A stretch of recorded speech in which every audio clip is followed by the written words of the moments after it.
Women to Watch is an intimate look into the lives of prominent and influential women leaders from around the world and the challenges they faced on their journey. It's the real story behind her title. Join us every week to hear more stories about women from around the world and in your own communities at womentowatch.net. Do you stream on a Roku, Fire Stick, Google TV, or Apple TV? Now you can watch 6ABC 24/7 with the 6ABC Philadelphia streaming app. And the big story on Action News? Search 6ABC Philadelphia and start streaming today. Hello, everyone, and welcome back to another week of Women to Watch. I'm Sue Rocco. It's so great to be here. We have another great show for you this week, and joining me in just a moment will be Sarah Burlew. Sarah is the founder and CEO of Omlie Consulting, which they specialize in the health and wellness field. As always, stay with us during the breaks where you'll hear from our exclusive watch team of corporate partners, bringing you news and information from their industries. And for all things Women to Watch, you can go to our website at womentowatch.net to see our lineup and any exciting new developments that might be happening. So now I'm very excited and honored to welcome to the show Sarah Burlew. Hi, Sue. I'm super grateful to be with you today. Hi, Sarah. It's great to have you. A local lady, of course, I'll point out. You're here in Philadelphia, very nearby. It's great to have you on the show. I'm a two-time Villanova grad, so I kept it local. Yeah, exactly. I love it. I love it. Well, listen, we always start off with the background and the upbringing of our guests, give our viewers a good sense of who you are and where you came from. So just tell me a little bit about the community and the town that you grew up in.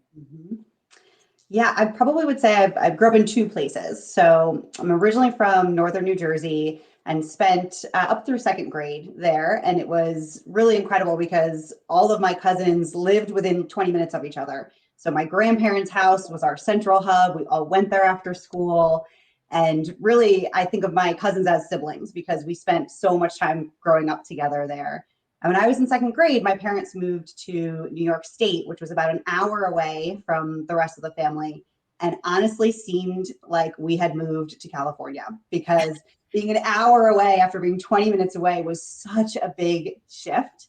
Yeah. But my mom actually never gave up on New Jersey, and we kept all my dance classes. We'd drive down on Saturday morning an hour for me to take an hour class just to be able to spend all of the rest of that day with my cousins and my aunts and my grandparents. So while I went to grade school in New York, I consider myself a Jersey girl at heart. A Jersey, and if you're a Jersey girl, you're slightly a Philadelphia girl as well. Exactly. We all like sparkles, and I believe leopard print is a neutral. So I almost always am wearing some form of animal print, but that is how I represent my Jersey roots. Yeah. Tell me a little bit about what, when you were little, what were your aspirations? What were you drawn to and thinking, gosh, when I grow up, I'm going to be a what? Yeah, it's a great question. I grew up with parents who we joke have blind enthusiasm for anything we would do, big and small. And so I grew up being told I could do anything and I could be anything. And I absolutely internalized that message. So there was a period of actually most up until like end of high school, I really believed I wanted to be a surgeon. Thankfully, I did not take that path because I am not very detail oriented in that kind of arena. So I think I would have probably not been a good doctor. But I had really had an aspiration to do that. And all the colleges I applied to were actually for like biochemistry or pre-med, except Villanova, where I ended up attending business school. Okay. Wow. That's a big aspiration to become a doctor. How was school for you academically? Did schoolwork come easy? Did you have to work extra hard? Yeah, I felt like schoolwork up until college came quite easily. I think college was a little bit of a shock because I hadn't had to work that hard. And so then I had to teach myself the rhythms and study methods. And so that first semester of college was probably harder than I expected. But relatively easy for me to work through school, although I always wish in hindsight that I had like played a sport or like been really excellent at an instrument. And I kind of dabbled in those areas, but nothing ever truly caught my passion. And I've talked to my parents about it since, like, man, I really wish I was like good at soccer or field hockey or flute, like something along that journey. Yeah. And my blindly enthusiastic parents often say, well, you're really good at speaking to people and public speaking. I'm like, that's not a thing. That's not a thing, Mom. So thanks for that enthusiasm. But like, that doesn't count really. People are paid for speaking, Sarah. I know. Maybe that should be my next career move. Right. Well, listen, I know one of the things that was very impactful for you growing up, and you shared with me, your dad worked for a company for over 20 years. And they went basically bankrupt and out of business. And he was kind of the last man standing. And I want you to talk a little bit about that loyalty that your dad had for that company and how he instilled that in you. Yeah. In addition to being blindly enthusiastic, my parents are probably the two most loyal people you would ever meet. Sometimes to a fault. I often say to them, like, you would take off your coat and give it to someone who's freezing in a storm, and then you would die of hypothermia. So like, you can find a happy medium there. But that is definitely evidenced in the story you're referencing. So both my parents, they actually were high school sweethearts. They were married at 21, which at the time didn't seem as young, but now very young, and they're still together. Yeah. And so my dad went into the military, and when he came out of the military, he started working for a specific company and stayed there for over 20 years, most of his career, and had grown up through the ranks. And ultimately, they went bankrupt and they were sold, and he was in the mix trying to help them revive. I mean, not surprisingly, they were like a cassette tape company. So like, not surprisingly, they didn't have a long future. He like stayed on and helped them with, like, regional plans and all these other ways to try to help them succeed. And ultimately, once they were acquired, the division was essentially dissolved. And because he was so loyal, he was the last person standing from the original company. And unfortunately, because of the way the deal went down, he lost everything. He lost his pension, he lost his retirement funds, he lost obviously his income. And that was right about the time I was either a sophomore or junior in high school, and my brother is 15 months older than me, would have been a junior or a senior. So we were deep in like the college application process and financing, and all of that was thrown into quite turmoil. Yeah. And I feel like because my parents are so supportive, I didn't know how bad it was until much later in life. They hid from us a little bit what was happening in the back end. Like, we knew our applications had to change and things like that, but didn't fully comprehend the scope of it. But as observing that as a kid and growing up myself and learning through my own experiences, I think I am very grateful that I have that same sense of loyalty. And, my friends will tell you, like, once they're on the pedestal, there is no getting them off, and I will fight to the death for them, probably more than I fight for myself. And I think that's an incredible capacity that I have. But I also learned in that process that there is a shadow side to loyalty. And that means sometimes you can get taken advantage of because people see that and trust that you'll be loyal no matter what they do. And so that was really an interesting learning that I've taken away. In many ways, I still blindly have faith and loyalty anyway. And I've had some bad friends probably because of that shadow side. But I think what more importantly stood out to me is there are only so many good lifeboats on the Titanic. And I know that's like a vivid visual, but I think about that all the time, that he stayed on, he kept trying to make them successful. He saw the warning signs, but instead like persevered with this loyalty first. And for me, what my takeaway was like, I don't stay in a bad situation or around bad people. When I see like things are challenging to my integrity or my values, I do not hesitate to act. So I'm the first person on the lifeboat because I've seen a couple of the signals and I'm not going to wait around for it to change or potentially shift. Have you learned, I'm sure you have, signs of, as a business owner, and the head of that business, you're always dealing with people and relationships, whether it's employees or new clients. Are there warning signs? Have you learned about some things that you think, this might not be, a relationship I want to get into? Yeah, I think I do that both for people and for business. So, I think all the time, myself included, and every employee should be thinking every day, is this the place I want to work? And I think what that does is it gives you power and choice. Oftentimes people stay at a company like my dad did for so many years because the momentum is in your favor to stay. Change is hard, but you should be actively evaluating if that is the right place for you. And the same thing in relationships. I believe they have to be mutual. We have to be giving and receiving. Sometimes, one person is giving more because of the state of the situation. And obviously that is the ebb and flow of life, but there always needs to net out to a balance. For me, especially with business, I look for some integrity markers. Did people do what they said they would do? Did they say something to your face and you find out something different is happening behind the scenes?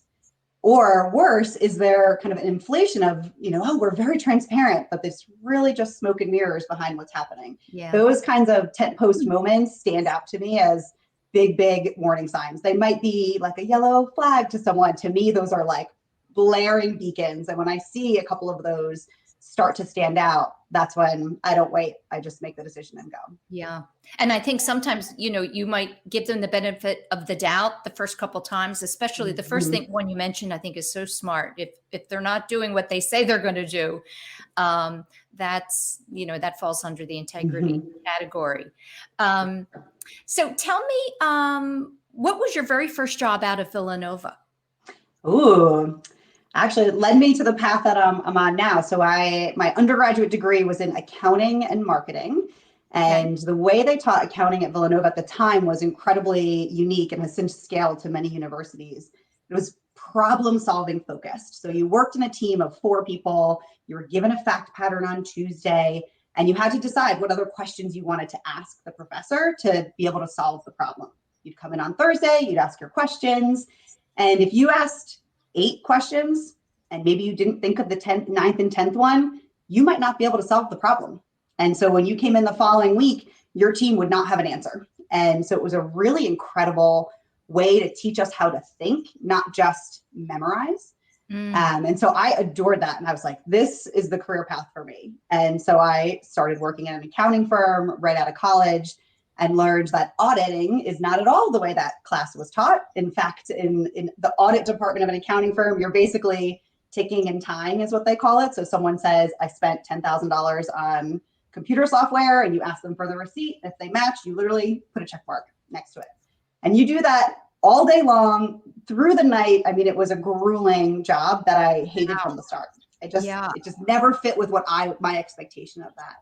Yeah. And because, you go to college, you get a degree, you get a job in the accounting field, you take the CPA exam. And so I did. And at the time, there are 4 massive segments to the test. You have to take them back to back, 2 grueling days. And I remember saying to my parents, if I don't pass this exam, I am quitting this job. Like, if I pass it, though, I'm going to have to stay because I invested all this time. Right. And I still remember the day, they mailed you your test results. It wasn't even via email. They came in the mail. I opened them up and I had failed all 4 parts by 2 to 3 points each section. Oh, what would have been a devastating loss, right? Like to come that close. And my mom and I went out for ice cream and we celebrated because I was like, great. There's the sign, right? I was like, that's what I needed. I was searching for jobs by the next morning. And within a few weeks, I had changed positions and took a role in consulting at a big consulting firm, Accenture. And that's really what set me on the path where I am now, to really lay the foundation for a real love of the consulting industry, but also like how to do it right. Yes. So can you tell me what, Accenture, that's a big, successful company, and some people might get a job there and stay there forever. Yeah. When did you get the itch to kind of, I think I could do this on my own? Was there a wake up moment for you? Yeah, it actually was 2 more jobs later. So I spent some time in-house. I took a role with one of my clients and I came in-house and was leading an internal consulting team, essentially. The team name was called Applied Solutions, and we essentially applied solutions to problems. And so we found our way to figure out internal and external, how to take human-centered design and innovation principles to solve in a meaningful way. And I worked in that for about a decade, in-house at the power grid and the utility industry. And it dates me a little, but it was back when we didn't have Teslas yet. There was this idea of a plug-in car was going to plug into the grid, and I worked for the grid.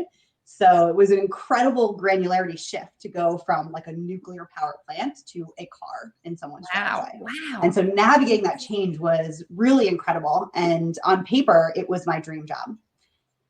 What wasn't on paper was I was one of the very few female leaders. As I rose through the ranks, there was fewer and fewer support and mentorship.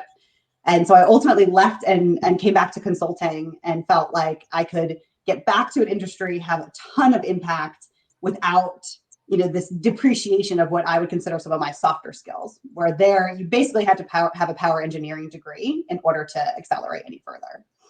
Did you ever have an experience with a colleague, a male colleague, that kind of, you felt he doesn't think I belong here. He doesn't think I'm capable. Oh my gosh, all the time. Yeah, how did you handle that? Yeah, I think for me, when I very first became a people manager, so I think I was 28 maybe when I was promoted to that role. There were 5 people reporting to me. All of them had applied for the job. 2 of them were older than my parents, so it was quite a trial by fire. And I felt like, okay, what does a boss look like? They're very serious, they're very buttoned up, and that is how I started showing up. And that is not authentic to who I am. I don't really take myself very seriously. I pride myself on being approachable. And so I was exhausted. Because I was trying to be what I thought I should be. Yeah. And I remember actually in a positive way, sitting down with a male colleague and just saying like, I don't know how people do this. This is like, how do you get home and not collapse of exhaustion? And he said to me, because everybody else is being themselves. That's why they're not exhausted. And you have the power that got you here, you've stopped using.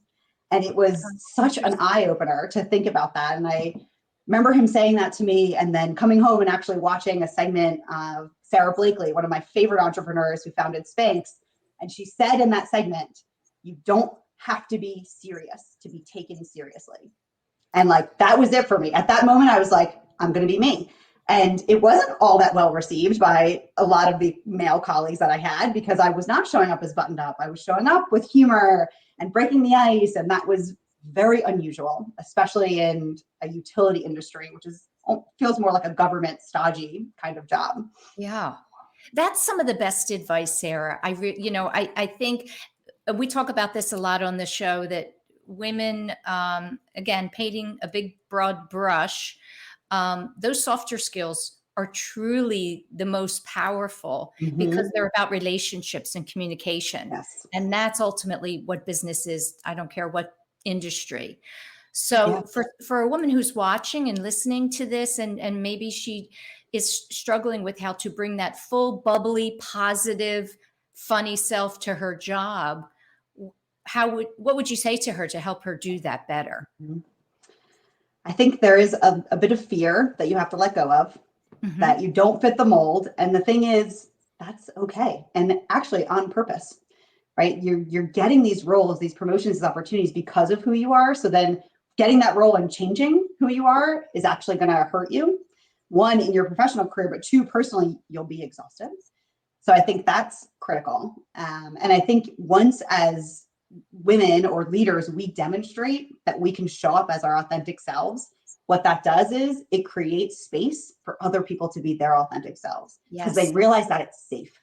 Yes. And even if they observe, different behaviors that might be negatives, if you still persevere as yourself authentically, that's when others are like, this is okay. This is acceptable. And it's a magical thing when you give people a safe space to be themselves, how incredible the things are that they can create. Yes. And I think it's such a positive thing that we're talking so openly about it now, throughout business, so that people are feeling that they have permission to do that. Absolutely. And big and small. I mean, I remember going to a training course and those early consulting business, and they were teaching us, if you're at lunch, like, let's serve difficult things to eat. How do you eat a French onion soup around others? And I remember thinking, wow, this is so purposeful and helpful. How do you eat an olive with a pit in it in front of a client? And the first lunch I thought was so insightful. And then the second half of the day was, and if you're a woman, your hair should get shorter as you get older. And you should never wear a skirt when you present because your legs will be distracting. And I was 22 and thought, oh my gosh, I love having long hair. Am I gonna have to cut my hair? Oh You know, my it God. was such a weird dynamic to be faced with, like all this encouragement, women, we're mentoring you, and then also like you must fit a mold. And to then feel Wow. okay breaking out of it is scary. Yeah. One of the things I tell my kids all the time is do not follow the manual. The manual, whoever wrote this manual about how to do things, don't do that, you know? Mm-hmm. So let's talk about Omlie. And I love the story of how you came up with the name. And I don't know that everybody knows who Phoebe Omlie is. So share Sure. that story. It's a great story. Yeah, of course. I've got her sitting over here as my daily inspiration on the bookshelf too. That's So awesome. I knew when I was deciding to start a company that I wanted it to embody the inspiration and just the feeling of a female pioneer. And so I spent months. I mean, I probably would have started Omlie sooner if I had come up with the name that I was passionate about sooner. But I stumbled upon Phoebe a night when I couldn't sleep. It was like 3 a.m. and I was literally just Googling female pioneers and learned about Phoebe, who lived in the early 1900s. She was a pioneer in American aviation. She went to a barnstorming show. This is before they're moving goods or even people via airplane, decided she wanted to be a pilot. She was 19 and no one would teach her how to fly because she was a woman. So she saved up, she applied for scholarships and grants, and she bought a plane. It was about $3,000 then. It would be about $20,000 now. And still, no one would teach her how to fly. She thought, for sure, if I own the plane, someone will teach me. Right. And no one would. And so she started to learn how to fix up that plane and ultimately became the first female flight mechanic. And she had got a license for that. Awesome. And one day was just like, I'm just gonna figure it out, and started to climb into the cockpit. And one of the gentlemen stopped her and said, like, you're gonna kill us all, I'll teach you. And ultimately they ended up developing an incredible relationship. He was her pilot for many years. In her early career, she was a wing walker. So she would literally hang from the plane by her teeth. And he goes on to become her husband. And she rises through the ranks. She flew the Roosevelts around on their presidential bid, ultimately holds the first ever federal aviation position before the FAA even existed. What I loved about her was not just that she advanced for herself, but that she sought to bring others along with her. She developed the curriculum for flight schools around the US. And in World War II, maybe one of my favorite Phoebe quotes, she was asked to train pilots for war, and she needed women to be the teachers because there weren't enough men to both learn how to be pilots and be fighting the war. And got a lot of grief for that because at the time, of course, you know, women wouldn't be teachers and certainly not teaching men. And she said, women have been teaching you how to walk your whole life. I think they can teach you how to fly.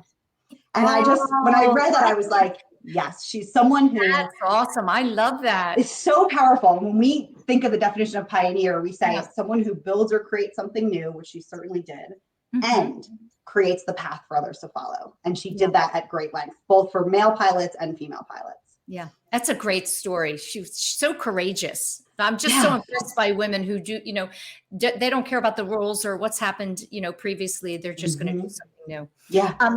We're going to go into our first break. And when we come back, we're going to talk all about Omlie and the work that you're doing. Stay with us as we go into our break, and you'll hear from our exclusive watch team. We'll be right back. The #1 news at 10 p.m. Action News on PHL 17. Join Shari Williams, Gray Hall, Deuces Rogers, and meteorologist Adam Joseph for all the big stories at a time that's right for you. Action News at 10 p.m. on PHL 17. Welcome back to Philly Watch. It's Jazz and Ben from Visit Philly, and this segment is all about Pride and Pride Month. Yes, there's so much to do in Philadelphia, from drag performances and parades and festivals. Whatever you're looking for, Philly's got it. Yeah, and so we want to share all of those things that are happening, and we want to start off with our moms. So if you're looking for some fun, family-friendly activities this weekend, the Please Touch Museum is having a dance party, and the zoo is having some animal activities. So fun fact also, the zoo is the oldest one in the country. So. Yes, it is. But if you're more like me and you like to play dress up, then dress to impress and head to the Franklin Institute for Science After Hours. They're having their summer ball and it is going to be amazing. That sounds so much fun. I need to go to that. But for my sport fans, the Fight and Phils are having Pride Night on June 23rd, so you definitely can go and support that cause. Yes, so there's so much happening. Ben, what is it that you're gonna do? All right.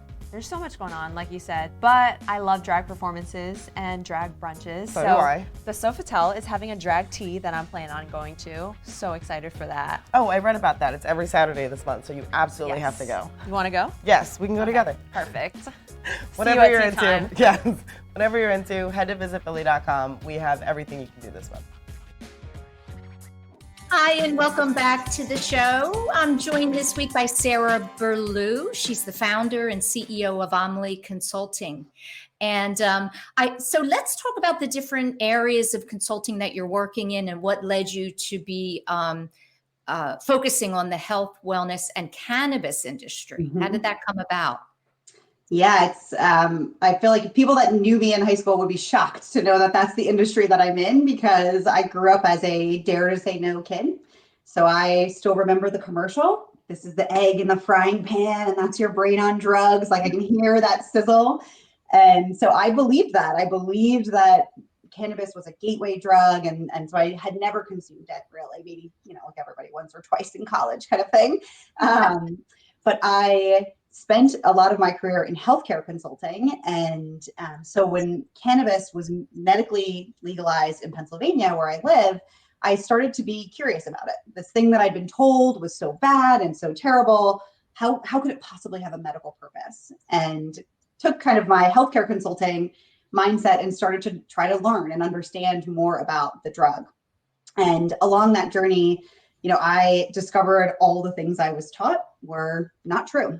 And that the prohibition of cannabis is not gray. It is very black and white. It was squarely based in racism, which I was naive to not fully comprehend that.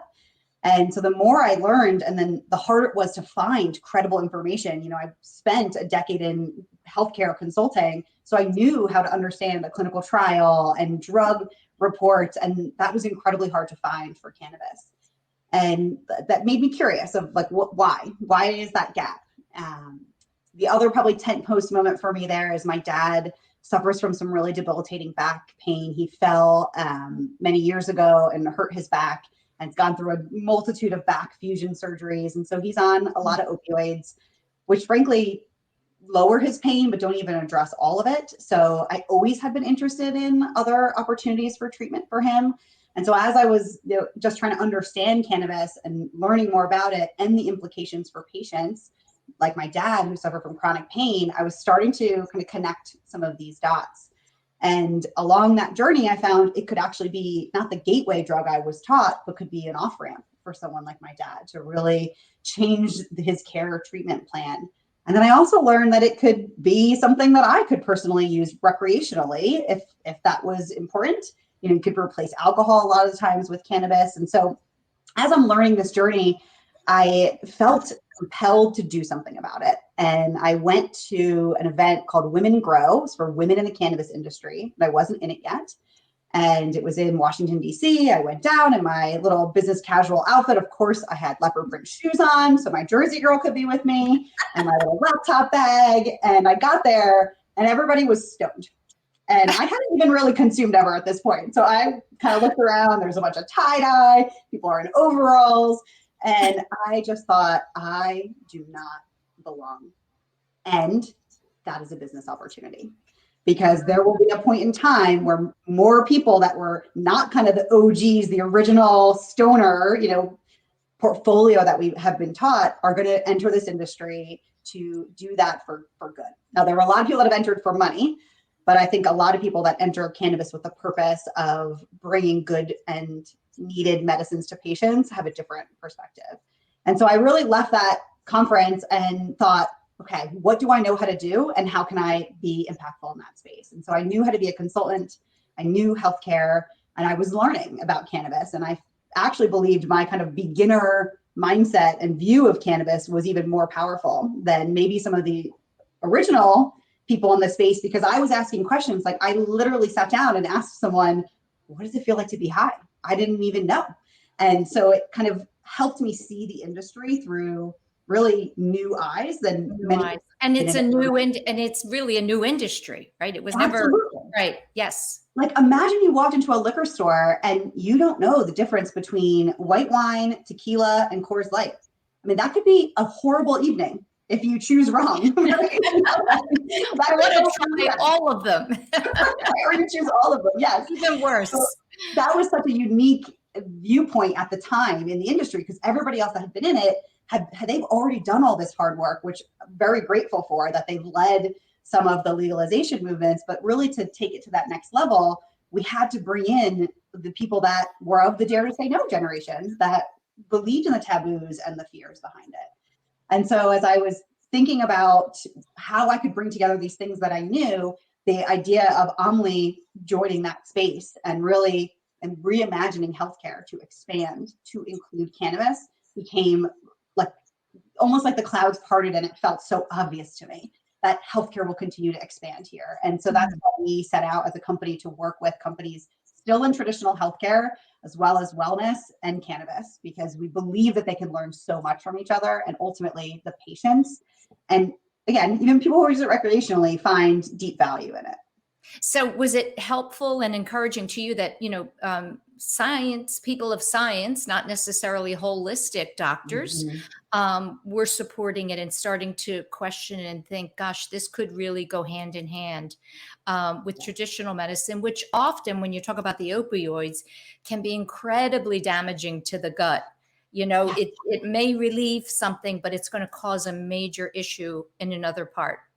Absolutely. And no one has ever died from a cannabis overdose. It's actually scientifically impossible because of the way our bodies are wired. We actually have a system, just like we have a nervous system. We have an endocannabinoid system in all of our bodies that wasn't even discovered till the late 1980s, like that recent. So the benefits that you can offset using some more harsh chemical drugs with cannabis is an incredible gain for patients. Tell me, who was your very first client and how did you land that first client? So in the cannabis space or just any client? Well, I guess as a client, yes. And does a client come in and actually become a cannabis client? In other words, someone in the health or wellness industry that hadn't really ventured down that road? Yeah, it's been really interesting to observe. Even here in Philadelphia, there's a company called Jazz Pharmaceuticals that purchased a cannabis medicinal company that had a product for seizures. And so they actually bought a cannabis product in order to market it like a pharmaceutical product. And we're actually seeing more and more of that now, with like the big pharma companies starting to realize that there's some value in the space, that they could also think about how drugs work together or have their own standalone products. So definitely possible that a big pharma company could venture into cannabis, and I think hopefully increasingly so. But for us, we have been really fortunate as an organization that we not only are authentic as individuals, but that is part of the foundation of our company. And so we have really strong networks and friends who were incredibly supportive on this journey. And when I shared that I was starting Omlie, the number of people that either said, like, take me with you and hire me, or I will hire you as soon as you're ready, was really impactful. I remember a very specific conversation. I was 1 week in business. I had a client reach out and say, hey, we would love to work with you, and you need to go through all this paperwork at a big pharma company to get a services agreement in place. And I thought, well, that's going to take months. And I really only planned 6 months of not making money. So we got to expedite this process so I can have a check coming in. And I remember meeting with the procurement person, and he asked me about the name of Omlie, which I've been very pleasantly surprised how many people ask that. And so I told him about Phoebe, a little bit of like what we talked about earlier. And he listened very intently and then said, I love everything about this. I want to support you. This paperwork will be done in 2 days. Wow. And Sue, I have to say, it was probably the one of the times I was grateful for Zoom, because I welled up with tears in my eyes because I was just so moved that he was going to support me in this literally week-old venture, that I literally grabbed my teacup and took a giant sip to try to hide that I had tears in my eyes, so he hopefully wouldn't see. But it was such a moment. Someone I had literally met on that call to believe was such a mental turning point for me of like, this is going to work. That goes back to what we were talking about in the first half of the show. So you moved that gentleman, whoever this person was. It was the story that you were telling, and he felt your passion, your genuine nature, your authenticity. Mhm. And so very often that is what will close a deal. It's not all of the, it's not the PowerPoint presentation. It's not, all of the content that you're providing. It's who you are. And I would imagine that happens pretty often for you. I didn't even have a PowerPoint presentation for that call. I was that new in business. But I do that. I was just like, somebody figure out if you're going to pay me so I know if this is a thing. Because Oh my gosh. in those early days, I spoke with my partner, obviously in great detail about whether I should do this or not. And I feel really fortunate that he believed in me long before I believed in myself. And we literally spent the 2 weeks between Christmas and New Year's. Every morning I had a list of things I was worried about, questions I had to ask, to talk through to help me get comfortable with the risk. And then finally I was like, I'm doing it. I'm quitting tomorrow at 3:00. And he was like, okay. Wow. And I said, we're going to see, this is going to be like an MBA. I'm going to learn a lot this year and I might need a job at the end of it, but we'll see. And I think back to that call with Kyle, who is the procurement person, as such a distinct, another tent post moment of like, no, this is not an MBA. This is going to work. And it was such a powerful, powerful moment. Yeah. I know you have, how many employees do you have right now? 16, including myself. 16. That's a lot. And what year did the company? January of 2021. So we're about 2.5 years old. That's pretty swift growth. It's very surreal. That's the word I use all the time lately. Right. It's like, it's just very surreal. So it's swift growth, and it's always a risk. I want to know what your daily mantra is for the days when everything goes awry, because even for successful companies, there's moments where especially as the owner and the leader, when something is going wrong, what do you say to yourself? What is your, I'll even say life philosophy that keeps you grounded and moving forward? Yeah, it's funny. We actually work with an executive coach who works with everyone at Omlie to help set your personal human vision for the world. And we do that because I think it's so important to have a GPS point that you're working toward. And so mine, which I actually rewrote earlier this year, is that I'm filled with pride, I am present, and I go confidently in the direction of my dreams. And they are intentionally built on things that I'm trying to work on, because I struggle, and I think a lot of women do, to build healthy boundaries. I've often felt like if someone asks for my time, it must be important, I should give it, which, lends me a little bit more into the people-pleasing space than I would hope to be sometimes. It creates a pull that prevents me from being present. And as someone who is a consultant who always likes to think about what's new and what's next, I often struggle to celebrate the wins, because I think that went really well, but like, what could have made it a little better? And so I don't always stop and fill with pride when things happen. And especially being, a business owner, I joke all the time that like one day I just started calling myself a CEO. Like, I just gave myself that title. I didn't know what I was doing. And so like really feeling like, no, I do know what I'm doing, and I have confidence, and I can follow these dreams and these visions very confidently, is kind of that third piece for me as a reminder to say like, no, you can take ownership and like have internal pride and bragging, even though a lot of times I feel like culturally women were made to believe that really being proud of yourself is a downfall. Something else I think I would love to be able to teach young girls, younger women, this ability to say no. It takes us a long time. Usually by the time we're adults, we feel very comfortable, and even in the way we deliver it. I would love to do that for you. I just, I'm putting all of my energy right now here, whether it's just family and my company. Do you have any thoughts on that? And, things that we can be doing with young girls to really get them confident in saying no? I will tell you, I have a daughter and there's always a busy, stressful thing happening because they're all saying yes to each other all the time. Yeah. I mean, I wish I had the golden answer for that, because it's something I certainly still struggle with. There are days where I feel like I'm failing in all the things because, I'm either too focused on work and not enough on family, or vice versa. And I think the way I try to grade myself maybe is when we think of this idea of work-life balance, I don't look at it in a day. I don't look at, like, some days are not going to be balanced and some weeks are not going to be balanced. And June, for example, I'm traveling a lot. It is not balanced. It's actually more friend and family focused, whereas May was much more business focused. And so I try to release myself for feeling like I have to have balance at every second.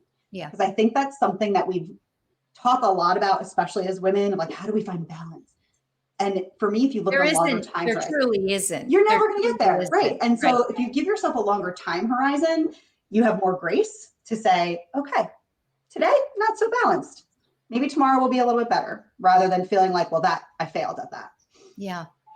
Are you in the consulting industry, in the arena that you're in, how competitive is it? Is there I know there's consulting firms that have been around since, the beginning of time, but how competitive is it for you here in this area and the size of your company? Yeah. I feel like I have hopefully not a unique view on competition, but that doesn't really concern me. I think there is a big enough pie for everybody.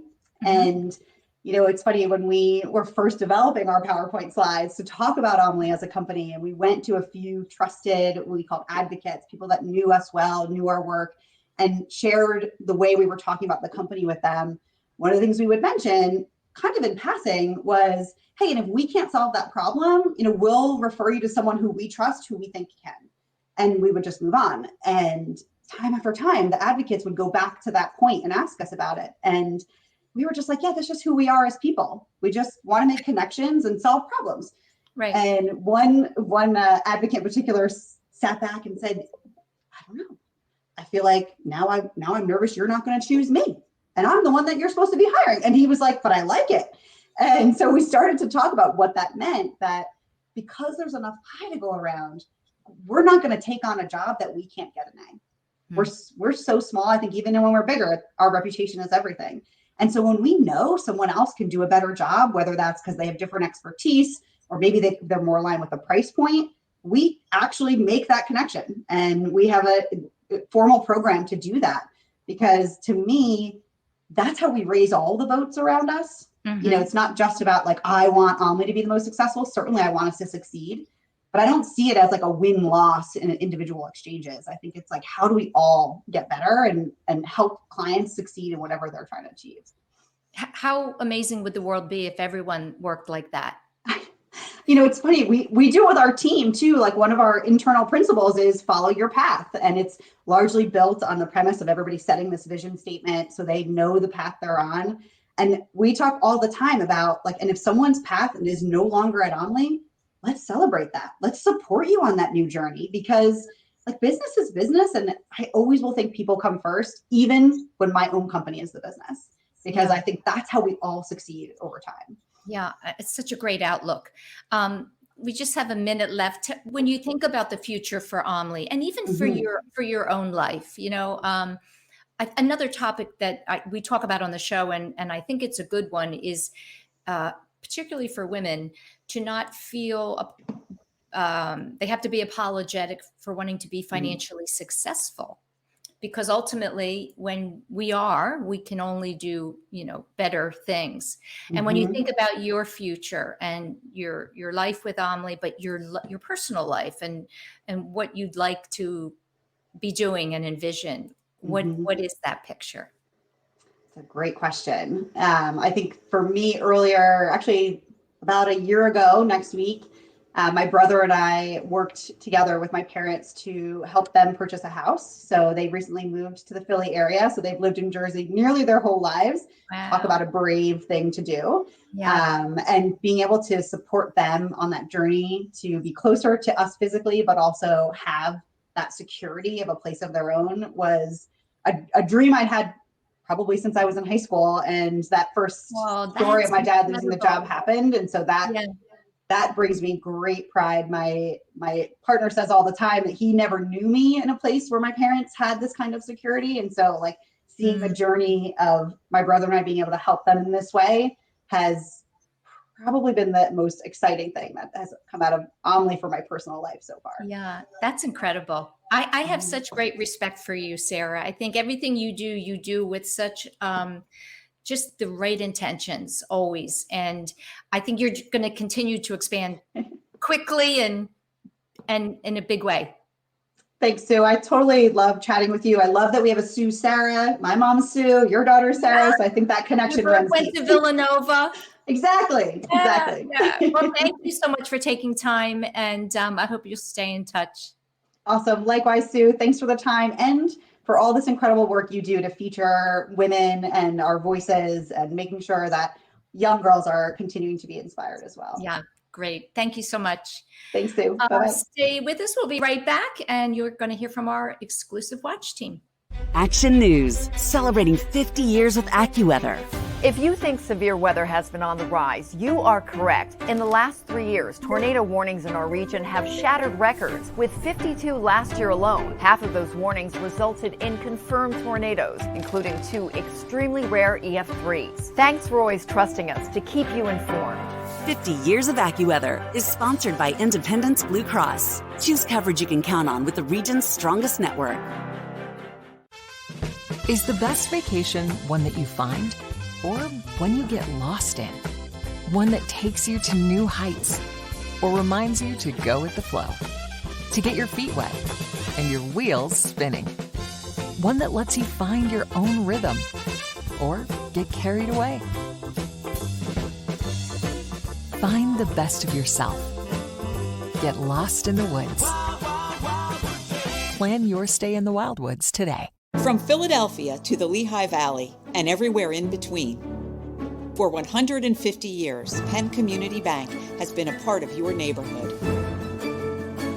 Helping businesses start, supporting families as they grow, and staying connected to the people and places that make this region special. It's who we are and where we're from. Penn Community Bank. Here we are, and here we grow. There's a moment, every hour, every day, every week. These moments shape our world. They add color, perspective, and sometimes pain. Moments are meant to be shared by friends, family, people you trust. At Action News, we cherish every moment, and it's our profound responsibility to bring you closer to your world. Never miss a moment. Trust the people at Action News. Do you stream on a Roku, a Fire Stick, Google TV, or Apple TV? Now you can watch 6ABC 24/7 with the 6ABC Philadelphia streaming app. Watch Action News live. And the big story on Action News. Plus special programming, breaking news, and severe weather updates. Tremendous amounts of rain. Always on. Always the news team you trust. Watch 6ABC 24/7 on your streaming device. Search 6ABC Philadelphia and start streaming today. Welcome back, and thank you so much for being with me for another week of Women to Watch. Next week, I'm going to be sitting down speaking with Kristen Willemeyer. She is an author and a neuroscientist from LA. Thank you, as always, to Kateri for producing the show and all of our corporate partners and Watch team members. Have a great week, everyone. Hi, this is Sue Rocco. Women to Watch is pleased to share a clip from Breaking Through, a podcast hosted by Madeline Bell, the president and CEO of Children's Hospital of Philadelphia. This interview is part of a series in which Madeline interviews CHOP's women scientists about what inspires them and advice they have for other women interested in pursuing science and medicine careers. My guest today is Dr. Susan Firth. In 2021, Dr. Firth was named CHOP's Chief Scientific Officer. She is the first woman in CHOP's 166-year history to hold this important role. I'm thrilled to welcome Dr. Firth to Breaking Through. So, Sue, it's really great to be talking with you today, and it's a topic that I'm very interested in, which is the future of CHOP and science and research and discoveries. But let me say that you are now our Chief Scientific Officer, so how exciting from that girl with the chemistry set to the woman who is now the leader of our scientific community here at CHOP. And tell me, you've been in the role now for about 6 months, And tell me a little bit about what your impressions are, what excites you about the role, and what do you see for the next several years? It's a really exciting place to be and an exciting time in science. Since I've been at CHOP now for about 11 years, and with the talent that we have here, our sense of mission with research as our North Star, I think we have the opportunity to transform the medical care we deliver to children. To hear more of Madeline's interviews with CHOP's amazing doctors and scientists, listen to Breaking Through with Madeline Bell, available wherever you get your podcasts.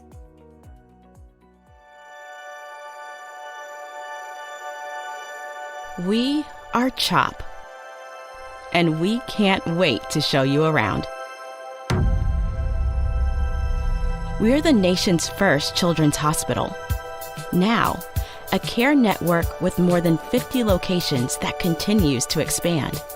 3 state-of-the-art research buildings with 1.5 million square feet of space.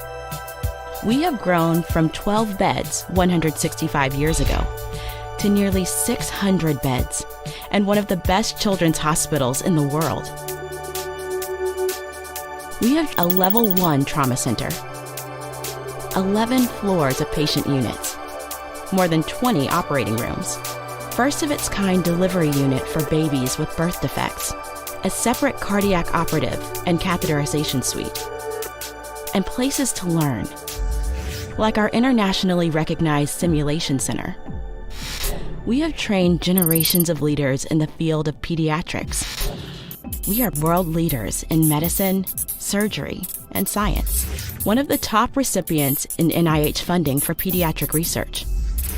In this building, pioneers in CAR T therapy, mitochondrial disease, brain tumors, hyperinsulinism, and other rare diseases. Here, groundbreaking work in fetal surgery, genetics and genomics, and neurology. In our newest building, leaders in social determinants of health, clinical informatics and epidemiology, autism, trauma and injury prevention. Our patients come from every state and 115 countries.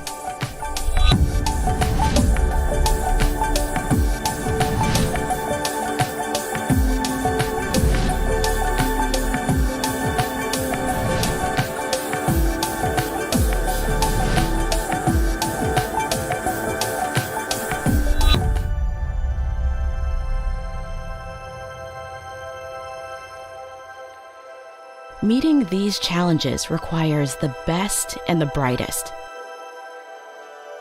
We are passionate about pediatrics. We are motivated to make a difference in the world and in our community. We are a team. We are CHOP.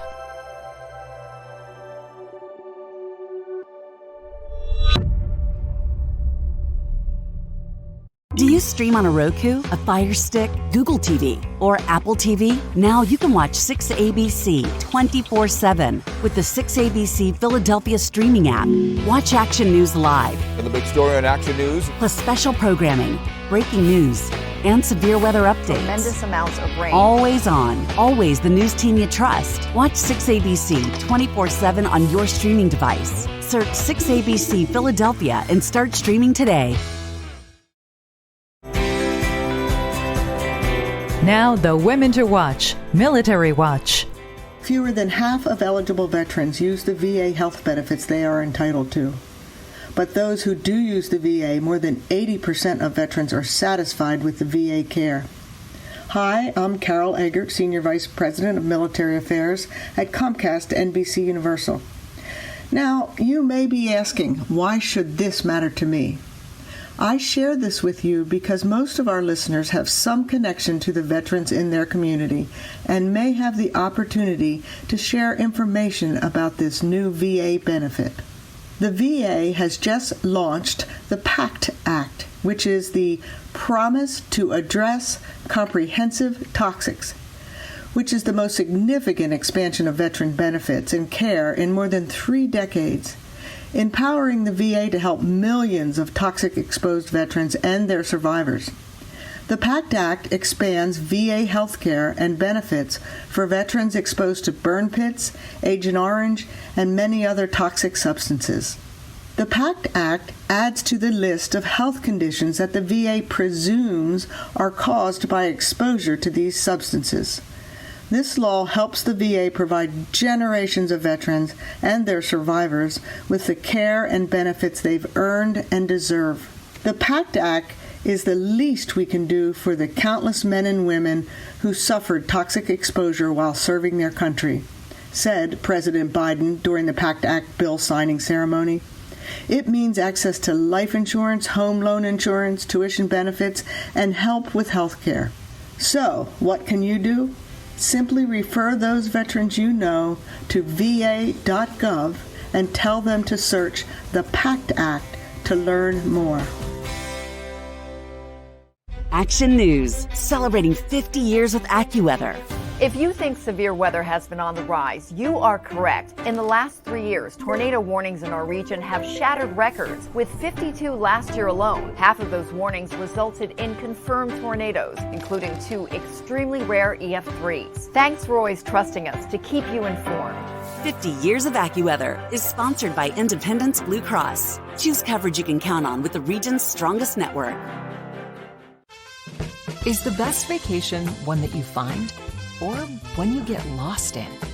One that takes you to new heights, or reminds you to go with the flow?